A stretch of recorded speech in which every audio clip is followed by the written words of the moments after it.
Welcome back. Mark DeRosa's U.S. squad is really shaping up, and this from the official USA Baseball X account. Joe Ryan added to the pitching staff. Not only Joe Ryan, but there's more. Clay Holmes will be pitching for Team USA. What's up, Holmes? And so will a guy off a great rookie year as Clay Holmes' teammate, and that's Nolan McLean, who joins us on the stove on this Thursday. Nolan, good morning. Thanks for the time. And talk about the decision to pitch for Team USA. Yeah, I mean, once I got the call, just kind of asking if I wanted to do it, it was a no-brainer for me. It's something I've always been passionate about, and I've always loved watching those guys go out and compete for their country, and I thought that was something that fits me well, and it's definitely something I was interested in. Were you a little surprised, Nolan, the fact that you just got called up and didn't have a whole lot of games? Were you surprised? Yeah, I think so. I think a little bit. But I mean, I was super stoked to get that invite, and I think they probably knew when they called me it'd be an automatic yes because they knew how passionate I was about it. You know, you went out and threw the ball great. I talked about you got called up. Savage was tremendous in the World Series. Do you think the minor leagues is preparing you guys a little bit better now than maybe years past to come up and be effective? Yeah, I think so. I mean, I feel like minor league baseball is in a really good spot. And I mean, especially once you reach like even high A now, it's like there's some really good players in high A and on. And the game is just evolving so quickly that, I mean, it feels like everybody's throwing mid-upper 90s and everybody's hitting for power and don't strike out a ton. So it's I feel like the game's in a really good spot. Well, look, you can get there with your fastball, but what impressed everybody, including me, because we had a couple of your starts doing play-by-play for, man, you spin the ball as well as anybody in the big leagues right now. Has that always been your strength? Yeah, I think so. I never really knew much about it, I guess, growing up. But like once I figured out like that I spin the ball well, and obviously I didn't understand it a ton. And then hitting, I was like, when a guy would have good spin, I was like, oh, okay, that looks a little bit different. So I started to figure out like what pitches would work best for my arsenal to utilize that spin the best I could. You know, it's funny because there are a lot of young guys who I think years past, maybe in Harold's vintage, would avoid a lot of that because of the pressure that it would put on their elbow. There was, probably misinformation about what it did to you. What are some of your keys to staying healthy and keeping that arsenal that you have?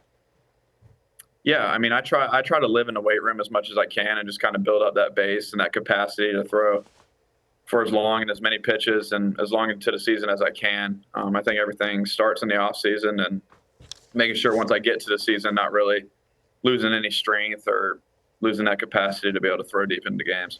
You probably never forget your major league debut. I mean, I don't think anybody does, but yours was particularly memorable. Your parents were in the crowd. Take us back to that day when you got called up and were on a big league mound for the first time. Yeah, so they told me earlier in the week, and so that moment, like, called my dad. He was at work, so he didn't answer. So I called my mom and told her, and she was crying. I called my fiance. She started crying. And my dad ended up calling me back and said, hey, do you need something? And I'm like, what are you doing Saturday? He's like, I think I got to go into work Saturday too. I'm like, well, you probably need to get out of that. He was like, why? I'm like, I'm pitching in the big leagues on Saturday. And he just hits me with, okay, nice. That's awesome. So a couple different reactions out of my parents there, but no, it was definitely special once I took the ball and got to go out there and compete. Hey, I'm looking at that backhand play you made in that game, and I'm thinking about the athlete that you are. You were a two-way player. You played a lot of shortstop. I think that's true as a kid growing up. So how important was the two-way player in preparing you to be the big leaguer you are today? Yeah, I mean, I think everything in my past kind of just got me to the point I was, just playing multiple sports, multiple positions in baseball, and just never really getting over mechanical. Just trying to be the best athlete I could. Obviously, mechanics are a big part, but I try to not go out there and overthink it and just be an athlete. You know, we were talking earlier. You were pitching and hitting all the way up to Double-A, and now how difficult was that to give it up? But how important was it for you to make a decision to be able to say, hey, I don't know if I can physically do this, or can you physically do it? Yeah, it was definitely tough, especially on the body. Like right around the middle of the season. It was my first full season starting as a starting pitcher as well. So that was an adjustment on top of trying to get at bats 5 days a week was another adjustment.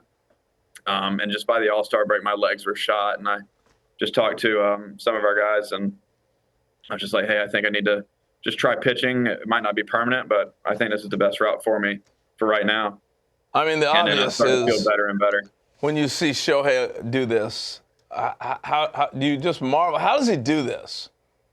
It's spectacular. I mean, it's unbelievable that he's able to be that good on both sides of the ball. Because I mean, not only like were my legs shot pitching, like in the box, like I mean, you know, when you play every single day, like your legs are toast sometimes when you get in the box. So the ability for him to be as consistent as he is remarkable. The obvious one for me is, I mean, Nolan is he's Woody Williams 2.0, right? Big 12 team, shortstop, pitch, little touch of ginger in the beard.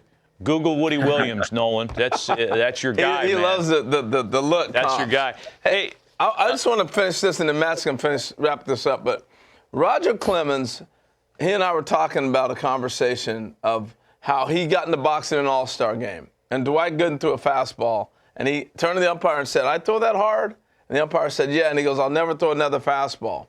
And from that time on, I've always thought about the advantage that Ohtani has having pitched and get in the box and understand how to pitch to hitters. Has that being the elite hitter like yourself up to AA ball, has that helped you as a pitcher? Yeah, I think so. I think just from like a game plan perspective, I mean, I had a plan going into the box when I was hitting, so I know that as a pitcher, these guys are going to have plans and try to exploit me the best they can. So I'm almost trying to game plan against myself a little bit in like a hitter mind, and then figure out how I would get myself out in the other way. So it's definitely beneficial, I think.